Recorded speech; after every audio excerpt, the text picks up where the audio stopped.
Exam में paper देने वाले बच्चों के लिए है। आज का ये वीडियो आप सभी लोग लास्ट तक देखना। आज से सामाजिक विज्ञान में दीर्घोत्तरीय प्रश्न खत्म हो जाएंगे एक ही वीडियो में, ठीक है। आप सभी का सामाजिक विज्ञान में इस वीडियो से 70 में से 70 नंबर बिल्कुल पक्का हो जाएगा, ठीक है। तो आप सभी वीडियो को लास्ट तक देखना। चैनल पे नए हो तो सब्सक्राइब कर लें, वीडियो अच्छा लगे तो लाइक कर लें, ठीक है। चलिए आइए हम पढ़ते हैं। इससे बाहर कुछ नहीं आएगा, ठीक है। जो आज बताने वाले प्रश्न ये बहुत ही आईएमपी क्वेश्चन है। आप सभी इन प्रश्नों को कॉपी में नोट कर लें और इन प्रश्नों को याद करना, ठीक है। कक्षा 10 सामाजिक विज्ञान 2023, ठीक है।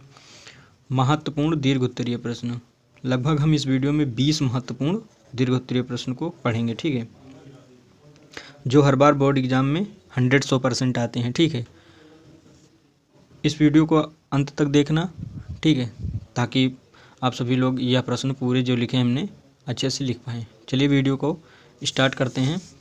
पहला प्रश्न है, फ्रांस की क्रांति के प्रमुख कारणों की विवेचना कीजिए, ठीक है। क्या है? फ्रांस की क्रांति के प्रमुख कारणों की विवेचना कीजिए। इसमें जो है आपको फ्रांस के जो क्रांति हुई थी, जो युद्ध हुआ था, पूरी वर्णन करना है युद्ध का, ठीक है, कि कैसे राजा लोगों का शासन खत्म हुआ, ठीक है। ऐसे सब कुछ पूरा लिखना है इसमें। अगला प्रश्न है प्रश्न नंबर 2, 1789 की फ्रांसीसी क्रांति का फ्रांस व यूरोप पर क्या प्रभाव पड़ा, ठीक है। क्या लिखा है? 1789 ईस्वी की फ्रांसीसी क्रांति का फ्रांस व यूरोप पर क्या प्रभाव पड़ा है। इसमें आपको बताना है फ्रांस और यूरोप पर क्या प्रभाव पड़ा, ठीक है।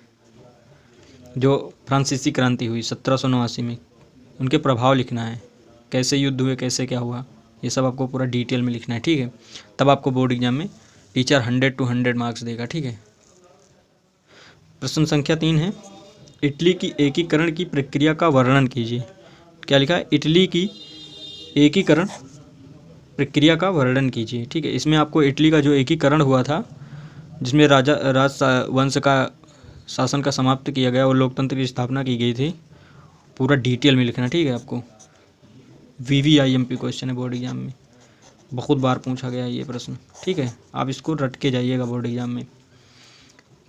अगला प्रश्न है, गांधी जी के असहयोग आंदोलन क्यों प्रारंभ किया? यह आंदोलन वापस लेने के कारण क्या थे? गांधी जी ने असहयोग आंदोलन क्यों प्रारंभ किया? यह आंदोलन वापस लेने के कारण क्या थे, ठीक है। इसमें आपको पूरा लिख देना है कि गांधी जी ने असहयोग आंदोलन क्यों प्रारंभ किया और इसको वापस लेने का क्या कारण था, ठीक है। VVIMP क्वेश्चन ये भी है बोर्ड एग्जाम में। लगभग इसकी बात करें तो ये पूछा गया है 2011, 13, 14, 15, सीधा फिर 18 में पूछा गया है, 19, 20 और 22, लगभग हर बार पूछा गया है, ठीक है, ये प्रश्न। तो आप इसको ज़रूर तैयार करके जाइएगा बोर्ड एग्जाम में, VVIMP क्वेश्चन है। अगला प्रश्न है 5। आप सभी इन प्रश्नों को आप सभी लोग नोट कर लीजिएगा कॉपी में, ठीक है।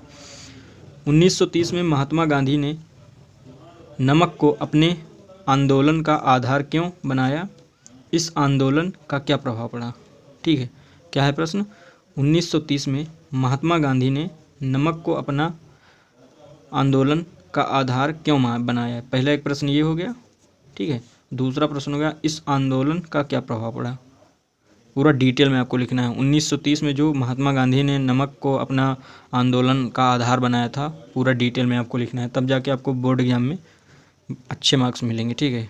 इसकी बात करें तो ये पूछा गया आपका 2013, 14, 15, 16, 17, 18, 19, 20, 21, 22 में केवल नहीं पूछा गया बस, बाकी टोटल देख लीजिए आप, ये पूछा गया बोर्ड एग्जाम में। ये प्रश्न हमने पूरा 2-3 क्वेश्चन बैंक NCERT बुक से पूरा खोज करके लिखा है, ठीक है, जो आपके बोर्ड एग्जाम में हर बार पूछे गए होंगे, ठीक है। तो आप इनको ज़रूर नोट कर लीजिएगा और घर पर याद करिएगा, ठीक है। प्रश्न नंबर 6 है आपका, खाद्य उपलब्धता पर तकनीक के प्रभाव को दर्शाने के लिए इतिहास से 2 उदाहरण दीजिए। क्या है? खाद्य उपलब्धता पर तकनीक के प्रभाव को दर्शाने के लिए इतिहास से 2 उदाहरण दीजिए। जो अपना खाद्य है इसको अलग तकनीक देने के लिए, पहले खाद्य दूसरी तरीके से आता था, इस टाइम जो है यूरिया अपनी अलग तरीके की आ रही है, तो उसी के बदलने को और उन पर उसको डालने से जो न्यू अपना खाद बनाया गया उससे क्या प्रभाव पड़ा, इतिहास के 2 उदाहरण दिए देना है। ठीक है आपको। अगला प्रश्न है 7, आर्थिक महामंदी के प्रमुख कारणों का वर्णन कीजिए, इनके प्रभाव का वर्णन कीजिए। क्या लिखा? आर्थिक महामंदी।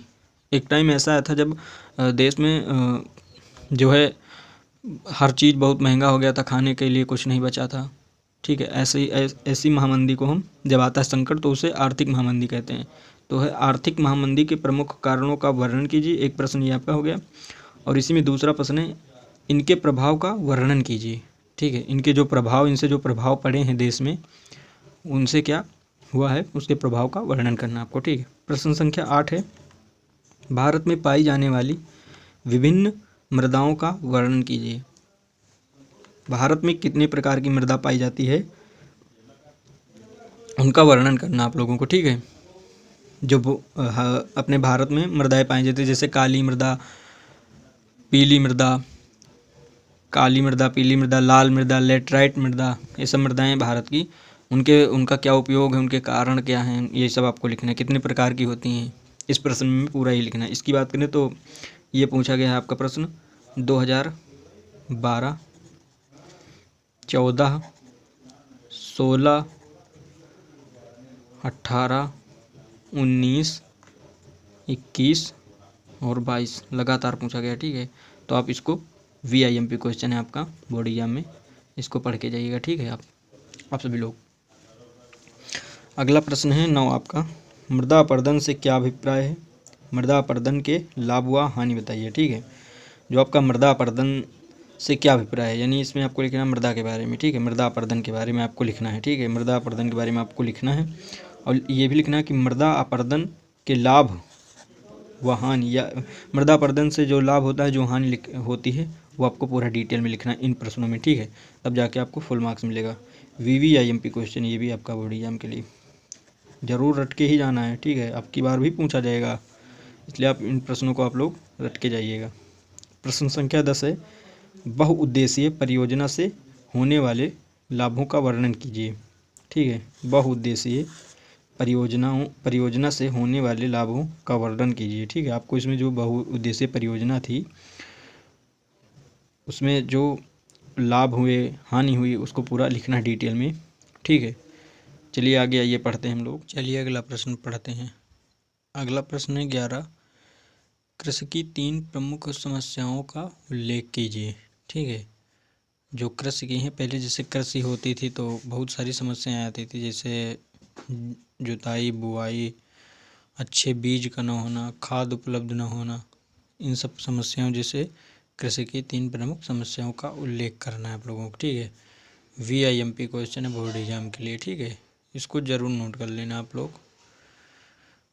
जैसे मैं जिसमें VIMP लिख रहा हूँ वही क्वेश्चन VIMP नहीं है, ये टोटल जितने क्वेश्चन हैं सारे बहुत ही महत्वपूर्ण क्वेश्चन हैं। ठीक है, आप इसलिए इन सारे प्रश्नों को एक जगह नोट कर लीजिएगा।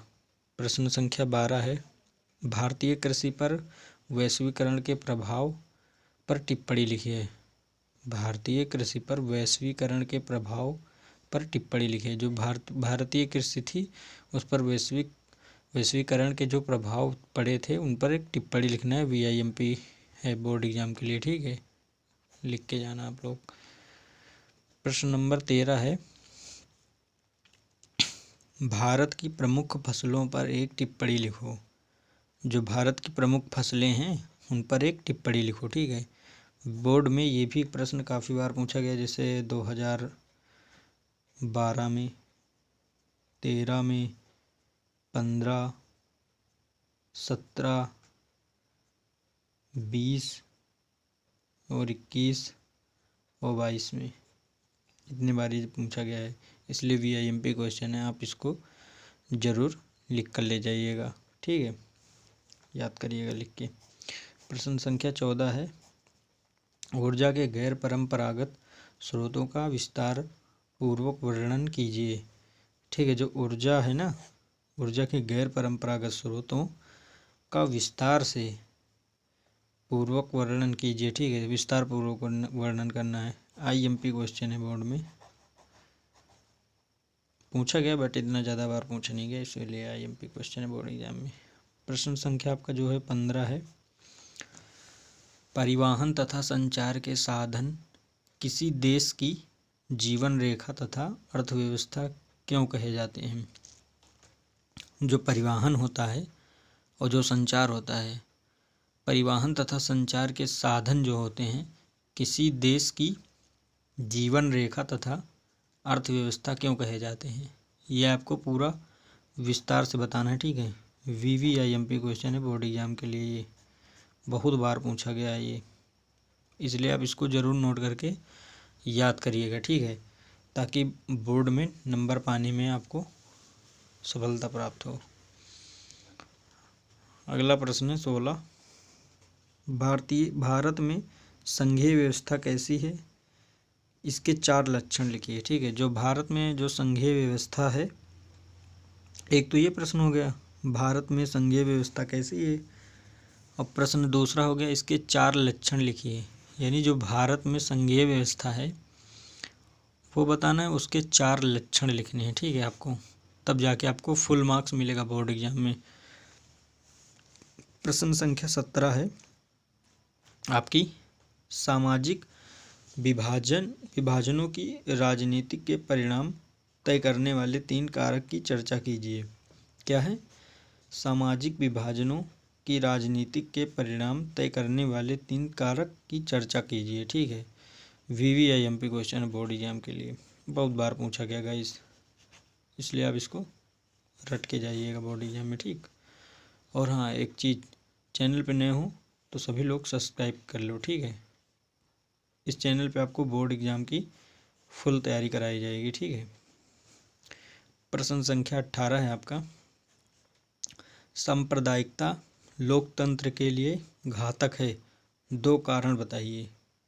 ठीक है, क्या है प्रश्न संख्या 18, सांप्रदायिकता लोकतंत्र के लिए घातक है, 2 कारण बताइए। ठीक है, जो सांप्रदायिकता लोकतंत्र के लिए घातक है उसके 2 कारण आपको बताना है। ठीक है, प्रश्न संख्या 19 है, VVIMP क्वेश्चन है ये बोर्ड एग्जाम में आपका। इसकी बात करें तो ये पूछा गया आपका 2013, 14, 15, 16, 18, 19, 20 और 22, इतने बार पूछा जा चुका है आपका प्रश्न, इसलिए VVIMP क्वेश्चन आप इसको ज़रूर से ज़रूर बोर्ड एग्जाम में रट के जाइएगा। प्रश्न संख्या 19 है आपका, लोकतांत्रिक शासन प्रणाली से होने वाले कोई 4 लाभ लिखिए। क्या है प्रश्न, लोकतंत्र शासन, जो लोकतंत्र शासन होता है उनके कोई होने वाले 4 लाभ उनसे लिखना है। ठीक है, क्या है, लोकतांत्रिक शासन प्रणाली से होने वाले कोई 4 लाभों को लिखिए। और भारतीय ये तो अलग प्रश्न ना, तो VIMP क्वेश्चन है आपका, VVIMP क्वेश्चन है आपका बोर्ड एग्जाम के लिए। गाइस ये सारे प्रश्न हर बार लगभग पूछे गए हैं बोर्ड एग्जाम में, इसलिए आप इनको ज़रूर रट के जाना है बोर्ड एग्जाम में। ठीक है, तभी आपको फुल में फुल मार्क्स मिलेगा, नहीं तो टीचर नंबर काट लेगा। ठीक है, अगला प्रश्न है प्रश्न संख्या 20, भारतीय लोकतंत्र के समक्ष क्या चुनौतियां हैं, किन्हीं 3 का उल्लेख कीजिए। भारतीय लोकतंत्र के समक्ष क्या चुनौतियां हैं, किन्हीं 3 का उल्लेख कीजिए। एक प्रश्न ये हो गया, भारतीय लोकतंत्र के समक्ष क्या चुनौतियां हैं। ठीक है, और अगला प्रश्न हो गया, किन्हीं 3 का उल्लेख कीजिए। ठीक है, तो इस प्रकार से आपके महत्वपूर्ण दीर्घ उत्तरीय प्रश्न कंप्लीट करा दिए गए। ठीक है, महत्वपूर्ण दीर्घ उत्तरीय प्रश्न कंप्लीट करा दिए गए। ये सारे VVIMP क्वेश्चन हैं, आप इनको बोर्ड एग्जाम में ज़रूर रट के जाइएगा। ठीक है, तभी आपको फुल में फुल मार्क्स मिलेगा। वीडियो का स्क्रीनशॉट ले लीजिए, घर में आराम से आप सभी लोग लिखिएगा। ठीक है, वीडियो अच्छा लगा हो तो लाइक करें, चैनल को सब्सक्राइब करें। फिर मिलेंगे किसी नेक्स्ट वीडियो में। Thank you. और वीडियो अगला वीडियो पाने के लिए कमेंट में ज़रूर लिखें। Thank you.